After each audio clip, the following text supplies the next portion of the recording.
We're back now with a look at why we're here on the U.S.-Mexico border and NBC News in depth. A look at what could be called the Twin Cities here, El Paso, Texas, where I'm currently standing, and the city of Juarez, Mexico, just over the border, over the bridge behind us.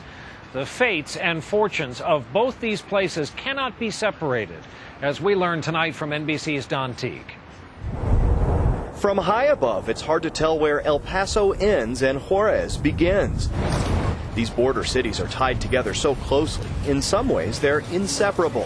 For proof, look no further than Carlos Cabos' shop in El Paso. Cabos has run this store at the foot of the Paseo del Norte bridge for 20 years. His customers, the thousands of Mexicans who legally cross this bridge into the U.S. every day. Sin Juárez no hay negocio. Without Juárez, there's no business. Downtown El Paso sees $500 million in retail sales each year, most, says Mayor John Cook, from Mexican consumers. Our border doesn't really separate us. Our border joins us together, joins two cities, which actually used to be one city. It's a sentiment echoed by the mayor of Juarez. We have lived together for centuries. We are the same.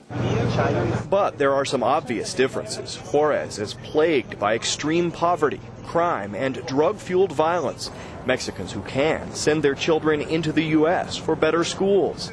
El Paso, meanwhile, is among the safest large cities in America, and unemployment here is at a 7-year low. Still, these cities often rise and fall together. Historically, the two cities have grown together, have suffered economic crisis together, have shaped each other in many, many different ways. College professor Yolanda Leyva was born in Mexico, but today is a U.S. citizen.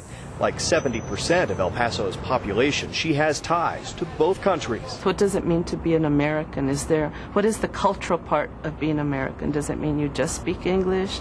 Does it mean that you're a certain religion? That's always been the big question that we've always been struggling with.